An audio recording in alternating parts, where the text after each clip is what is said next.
Good morning, HOD Professor A.K. Chaturvedi sir. My seminar guide Dr. B. Tripathi sir. Seminar coordinator Dr. S.S. Godari sir. Faculty members, examiner and my friends. I am Subhash Chand Dangi, pursuing my BTech from University Department of Aeronautical Engineering, Rajasthan Technical University, Kota. My seminar topic is analysis of room cooling load. In this going to be our list of content. Now, question arises that what is cooling load? So, cooling load is thermal energy that must be removed from the space in order to maintain the desired comfort condition. HVAC, heat, ventilation and air conditioning system used to be maintain thermal condition in controlled region. Now, why we need to calculate cooling load?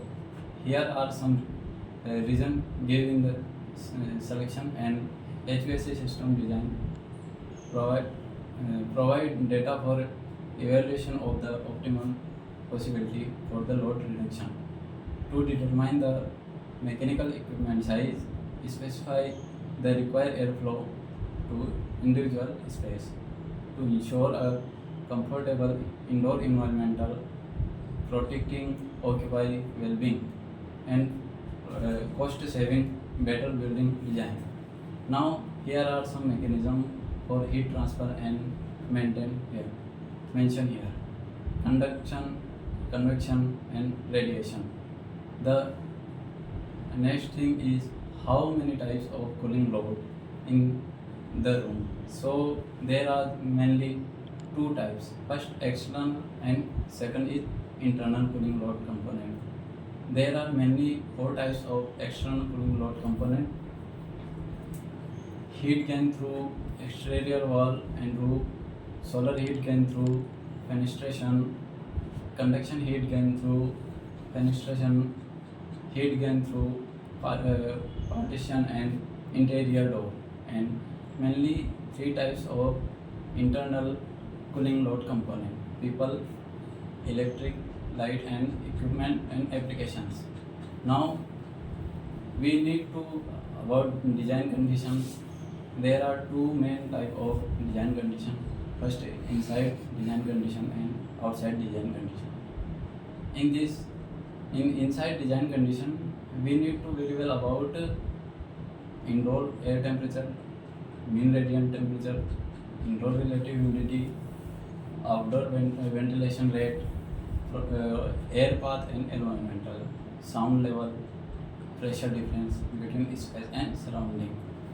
And in the outside design condition, we need to know about type of structure, which is maybe heavy structure, medium or light construction of building, insulation characteristic of building, area of glass and other transparent surface, type of use, daily range of temperature. Now there are some key terms or definition which we use in our further calculation of cooling load. U factor, measurement of thermal transmission through conduction, convection and radiation. U factor is respective of R, where R is the thermal resistance. Shading coefficient, measurement of ability of window or other glazing to transmitter solar heat gain into the building. Solar cooling load.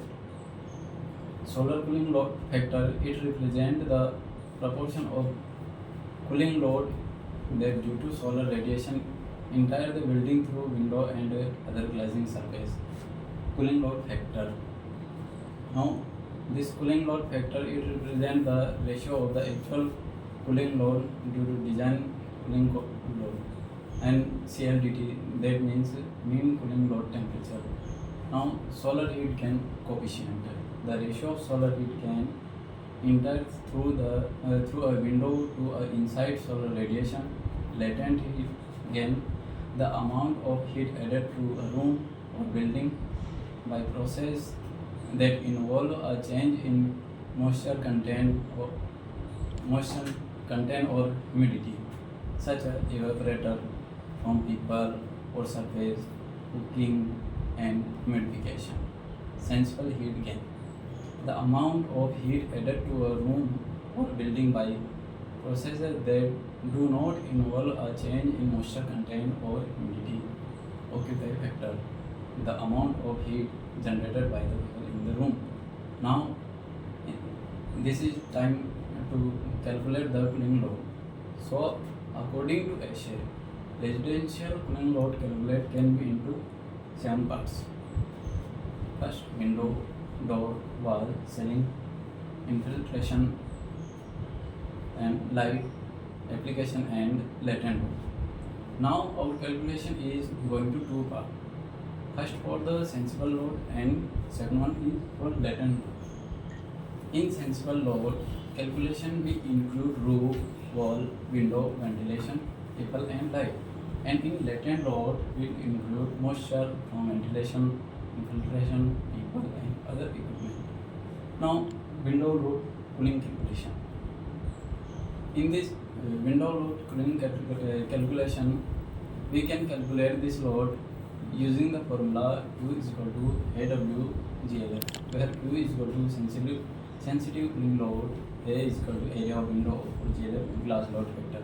Here, glass load factor refer to the amount of cooling that is added to a room or building due to the presence of glass surface such as window and door. Now door cooling load.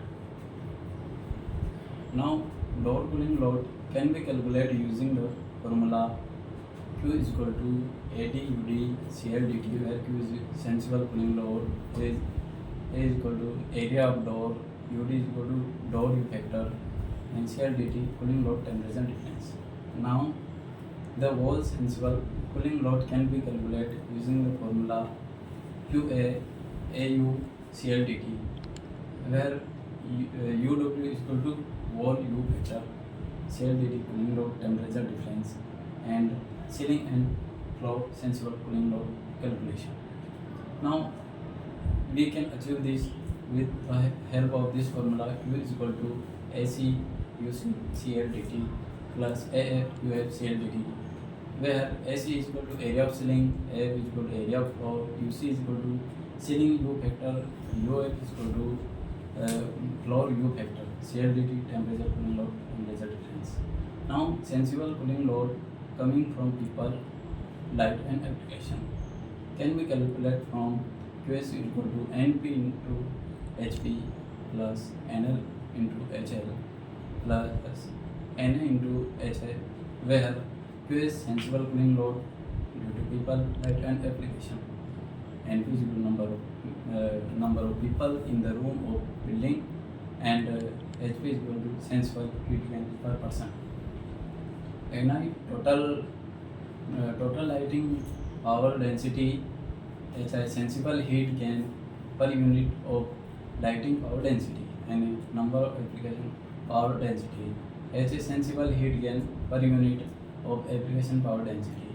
Here sensible cooling load calculation is over. Now second is latent load calculation. It can be calculated using the formula QL is equal to 1.1 into CMF into W1 minus W2 into 1000, where QL is equal to latent cooling load, CMF air flow rate, W1 in entering air moisture content, W2 leaving air moisture content. 1.1 is equal to constant factor for latent heat and vaporization of water. Now the total cooling load is addition of sensible load and latent load. Here our load calculation is over.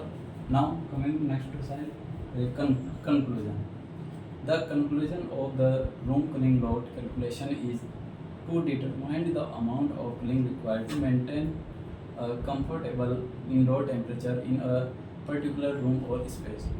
The cooling load calculation take into account factors such as the size of room, the insulation of the wall, the number of windows, the orientation of the room, the occupancy and the equipment of applicants present in the room. It is important to accurate calculation of cooling load to ensure that the selected air conditioning system is not undersized or oversized. It can be result in inefficient operation, increasing energy consumption and reduction comfort. A properly sized air conditioning system can provide effective cooling while minimize energy cost and maintain a comfortable indoor environment. Thank you.